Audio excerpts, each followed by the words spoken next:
La vidéo d'aujourd'hui sera dédiée au chapitre des constructions graphiques. Les constructions graphiques, ou plus simplement les graphes, simplifient la lecture des données de l'enquête en faisant apparaître rapidement la tendance générale du phénomène étudié. Le chapitre est divisé en 3 parties. Chaque partie sera accordée à un type de caractère. Comme vous voyez sur le plan, on verra grand 1 cas d'un caractère discret, grand 2 cas d'un caractère continu, grand 3 cas d'un caractère qualitatif. Commençons alors par le caractère discret. On prendra cet exercice d'une agence de voyage qui a procédé au recensement des hôtels de la région. L'objectif est de tracer le diagramme des effectifs, des fréquences et les diagrammes cumulatifs. Alors pour tracer le diagramme des effectifs, on aura besoin de tracer 2 axes, celui des abscisses pour le caractère, nombre d'étoiles, et celui des ordonnées pour l'effectif. Moi j'ai déjà tracé un graphe dans lequel on a l'axe des abscisses, nombre d'étoiles, c'est celui-là. Et ensuite, l'axe des ordonnées pour les effectifs, c'est celui-là. Alors maintenant, je vais essayer de revenir au tableau pour voir les éléments. Donc pour une étoile, normalement l'effectif, c'est 100. Dans ce cas, tout simplement, je prends la règle et je mets pour une étoile 100. Ensuite, pour 2 étoiles, c'est 120. Donc je fais la même chose. Pour 2 étoiles, je vais monter jusqu'à 120. Pour 3 étoiles, c'est 60. 4 étoiles, 80. Et pour 5 étoiles, l'effectif c'est 40. Voilà. Alors maintenant, si on me demande de tracer le polygone des effectifs. Alors pour tracer le polygone des effectifs, il vous suffit de prendre les extrémités des bâtons. Et puis par la suite, vous allez les relier tout simplement par une règle. Et donc je prends les 2 premières extrémités et je les lie par une droite. Comme cela, j'ai ce qu'on appelle le polygone des effectifs. Voilà. Pour la deuxième question, on me demande de tracer le diagramme des fréquences. D'accord? Alors on va faire plus ou moins la même chose, sauf que l'axe des ordonnées, j'aurai les fréquences au lieu d'avoir les effectifs. D'accord? Et donc dans le tableau, je dois ajouter une colonne dans laquelle je vais calculer les fréquences. D'accord? Donc on a déjà fait les calculs. Alors pour rappel, comment on calcule les fréquences? Normalement FI est égal à NI sur grand N fois 100. C'est-à-dire que 25%, comment je l'ai eu, c'est en divisant 100 par 400 et multipliant par 100. Donc ça donne 25%. De la même manière, j'ai calculé les autres. Alors dans ce cas, je vais essayer de tracer les bâtons comme ce que j'ai fait pour les effectifs. Donc pour une étoile, ça va jusqu'à 25. Pour 2 étoiles, ça va jusqu'à 30. Pour 3 étoiles, ça va jusqu'à 15. Ensuite, 4 étoiles, 20. Et pour 5 étoiles, c'est 10. Et la même chose, si on me demande de tracer le polygone des fréquences, je détermine les extrémités des bâtons. Et puis par la suite, je les lie par des droites. Et voilà, comme ça, j'ai mon polygone des fréquences. Alors maintenant, passons à la troisième question. La troisième question vous demande de tracer les diagrammes cumulatifs. Bien sûr, quand on entend le mot cumulatif, ça veut dire qu'on va calculer le cumulé croissant et le cumulé décroissant. Bien sûr, juste pour rappel, comment on calcule le ECC. Donc on prend le premier chiffre qui est là, 100, et je le mets ici, le ECC. Et puis par la suite, je fais la somme. 100 plus 120, c'est 220.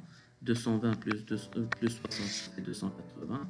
280 plus 80, ça fait 360. Et 360 plus 40, ça fait 400. Pour le ECD, je commence par grand N. Je la mets ici. Et puis par la suite, 400 moins 100, ça fait 300. Ensuite, 300 moins 120, ça fait 180, et ainsi de suite. Alors maintenant, pour tracer le diagramme cumulatif croissant, il suffit de mettre, par exemple, pour une étoile, ça va jusqu'à 100. Et donc, je mettrai pour une étoile 100. Pour 2 étoiles, 220. Alors, 220, c'est plus ou moins là. Pour 3 étoiles, c'est 280. Voilà. Pour 4 étoiles, 360. Et pour 5 étoiles, bien sûr, ça sera 4. Voilà. Et maintenant, je vais tracer le ECD. Alors, pour le ECD, je vais changer de couleur.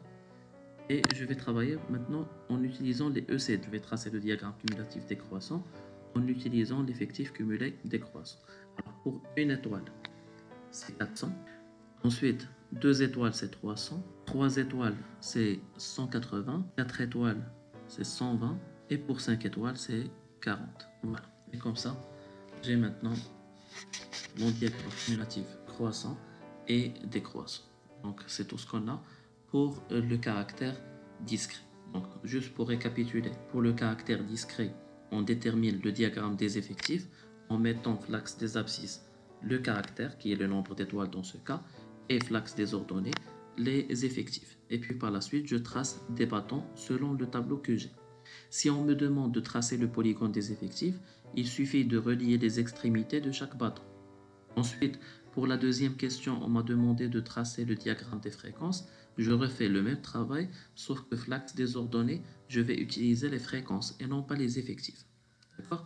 Et pour le diagramme cumulatif, j'aurai besoin de déterminer le ECC pour le cumulatif croissant et le ECD pour le diagramme cumulatif décroissant. Voilà, donc c'est tout ce qu'on a pour le caractère discret. Alors, passons maintenant au deuxième caractère, c'est-à-dire le caractère continu.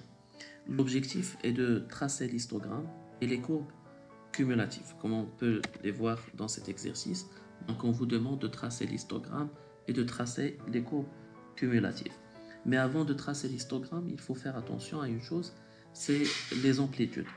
En effet, si les amplitudes sont égales, on trace directement l'histogramme. Par contre, si les amplitudes ne sont pas égales, là il faut corriger les effectifs. Une amplitude, c'est quoi? L'amplitude, c'est la différence entre la borne supérieure et la borne inférieure. Donc, comme vous pouvez constater sur l'exemple devant vous, normalement, si l'intervalle c'est x, y, donc l'amplitude c'est y moins x. Alors, par exemple, pour la première ligne, vous avez 5, 10, et donc pour l'amplitude de la première ligne, c'est 10 moins 5, ça fait 5. D'accord? Donc, c'est la raison pour laquelle quand on a calculé la première ligne, ça nous a donné 5. Pour la deuxième ligne, 5. Troisième, 5. Et la quatrième, 5. Et donc, c'est la raison pour laquelle on parle d'un premier exemple où bien les amplitudes sont égales. D'accord? Alors, quand il s'agit de classes de mêmes amplitudes, on peut tracer directement l'histogramme sans se poser des questions. Et pour cela, normalement, je vais reprendre les données du tableau. Et donc, le tableau, j'ai de 5 à 10, l'effectif, c'est 20. De 10 à 15, l'effectif c'est 60. Et de 15 à 20, l'effectif c'est 80. Et puis de 20 à 25, l'effectif c'est 40. Donc comme ça, on a tracé l'histogramme. Alors ensuite, si on vous demande de tracer le polygone des effectifs, alors tout à l'heure, le caractère discret, on reliait les extrémités. Alors du moment que là, il n'y a pas d'extrémité, on prend les milieux. D'accord? Et donc, on va prendre le milieu entre 0 et 5, et le milieu entre 5 et 10. La même chose entre 10 et 15, 15, 20, 20, 25 et 25, 30. Et puis par la suite, je les relie comme ce que j'ai fait pour le caractère discret. Alors maintenant, deuxième question, on vous demande de tracer les courbes cumulatives. Alors bien sûr, pour tracer les courbes cumulatives, il faut déterminer le cumulé croissant et le cumulé décroissant. Alors là, c'est les salaires horaires et l'effectif. Ce que j'ai ajouté, ce sont deux colonnes, ECC et le ECD, l'effectif cumulé croissant et l'effectif cumulé décroissant. Alors une fois que je les ai calculés, maintenant il suffit de prendre les points. Donc il faut déterminer les points de la courbe. Alors pour ce faire, normalement, chaque point, il est déterminé par ses coordonnées, l'axe des abscisses ou l'axe des ordonnées. Et donc, pour le premier point A, X, ça sera 10, et Y, ça sera 20. Le deuxième point B, c'est 15, 80. Et donc, ce que je fais, je prends les bornes supérieures avec le ECC. D'accord? Et donc, 10 avec 20, 15 avec 80, 20 avec 160 et 25 avec 200. Et donc, le premier point, c'est 10, 20. Ensuite, le deuxième point, 15, 80. Ensuite, 20 avec 160. Et le dernier point, c'est 25 avec 200. Donc, c'est plus ou moins là. Et puis, par la suite, je relie ces points sans l'utilisation de la règle. Donc, comme ça, on a tracé la courbe cumulative croissante. Alors maintenant, pour la courbe cumulative décroissante, j'aurai besoin des bornes inférieures avec le cumulé décroissant. Donc le premier point, ça sera 5 avec 200. L'image de 5, c'est 200. Ensuite, deuxième point, c'est 10 avec 180. Ça, c'est le deuxième point. Ensuite, 15 avec 120. Et le dernier point, c'est 20 avec 40. Et puis par la suite, je relie les points sans l'utilisation de la règle. Et pour savoir si vous avez fait un bon graphe ou non, il suffit de prendre une droite qui est parallèle avec l'axe des abscisses et qui passe par grand N sur 2. Grand N, c'est 200. Et donc sur 2, ça fait 100. Et je trace une droite qui passe par 100. Si elle passe par l'intersection des deux courbes, c'est que notre graphe est juste. Sinon, vous devez refaire votre graphe. Voilà, donc c'est ce qu'il faut faire pour les courbes cumulatives croissantes et décroissantes. Alors, juste pour vous dire une chose, c'est que l'intersection, on peut par la suite l'utiliser pour déterminer la médiane en projetant le point d'intersection sur l'axe des abscisses pour avoir ce qu'on appelle la médiane. Voilà. Alors maintenant, passons au deuxième cas, parce que tout à l'heure, c'était l'exemple 1, classe de même amplitude. Maintenant, on va essayer de travailler sur un autre exemple, classe d'amplitude différente, avec les mêmes questions, bien sûr, tracer l'histogramme et tracer les courbes cumulatives croissantes et décroissantes. Le problème, c'est que en essayant de voir les amplitudes, elles ne sont pas égales. C'est-à-dire que là, le premier intervalle, vous avez 7,5, 10, donc amplitude de 2,5, 10, 15, amplitude de 5, 15, 20, amplitude de 5, et 20, 30, c'est une amplitude de 10. Alors j'ai déjà fait des calculs ici, alors je peux effacer le NI corrigé pour vous montrer comment je l'ai trouvé. Alors pour les amplitudes, on en a déjà parlé, c'est 10 moins 7,5. D'accord? Donc 10 moins 7,5, ça fait 2,5. 15 moins 10, ça fait 5. 20 moins 15, ça fait 5. Et 30 moins 20, ça fait 10. Alors maintenant, on choisit une unité. Moi, j'ai choisi l'unité 5. Généralement, on choisit l'unité qui se répète. Alors là, c'est 5. Donc, je me pose la question. Pour passer de 2,5 à 5, il faut multiplier par 2. Et donc, l'effectif, je vais le multiplier par 2. Donc 20 fois 2, ça va être 40. Si on prend la deuxième et la troisième ligne, pour passer de 5 à 5, il faut multiplier par 1. Donc l'effectif, on va le garder. 60. Et là, c'est 80. Par contre, pour le dernier effectif, pour passer de 10 à 5, il faut diviser par 2. Et donc la même chose, l'effectif, je vais le diviser par 2 pour avoir 20. D'accord? Donc, comme ça, je peux tracer l'histogramme comme ce que j'ai fait tout à l'heure. De 7,5 jusqu'à 10, on a un NI corrigé de 40. Voilà. Et de 10 à 15, NI corrigé 60. Et de 15 à 20, 80. Et puis pour 20, 30, c'est 20. Quand vous avez des amplitudes différentes, la première des choses qu'il faut faire, c'est de calculer A. Et ensuite le NI corrigé. D'accord? Et puis par la suite, vous mettez deux axes. l'axe des ordonnées avec NI corrigé et l'axe des abscisses avec le caractère qui est dans ce cas le salaire horaire. Maintenant, pour tracer le polygone des effectifs, il suffit de prendre les moitiés, comme on a fait tout à l'heure, de chaque intervalle. Et puis par la suite, on les relie en utilisant la règle. Voilà. Et n'oubliez pas une dernière chose, c'est les titres. Donc, à chaque fois, vous devez mentionner le titre, que ce soit pour l'histogramme, ou bien pour les courbes cumulatives, ou bien pour le diagramme des effectifs ou des fréquences. À chaque fois que vous mettez un graphe, il faut mettre un titre. D'accord? Voilà. Donc maintenant, on va passer le troisième caractère, qui est le caractère qualitatif.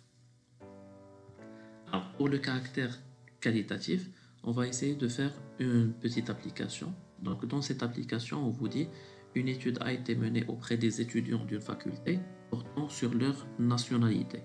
Les résultats de l'enquête sont résumés dans le tableau suivant. Et le travail à faire, c'est de tracer le diagramme des effectifs.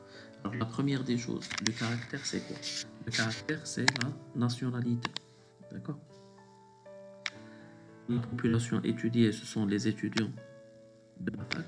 D'accord? Donc, maintenant, il suffit de tracer deux axes. L'axe des abscisses dans lequel on va mettre le caractère, qui est la nationalité, et l'axe des ordonnées, les effectifs. Alors, la nationalité marocaine, elle est représentée par 50 étudiants. Pour la nationalité française, 20 étudiants. Pour la nationalité algérienne, 10 étudiants. Pour la nationalité tunisienne et espagnole, 30 et 40. Voilà, c'est tout ce qu'on a par rapport au caractère qualitatif.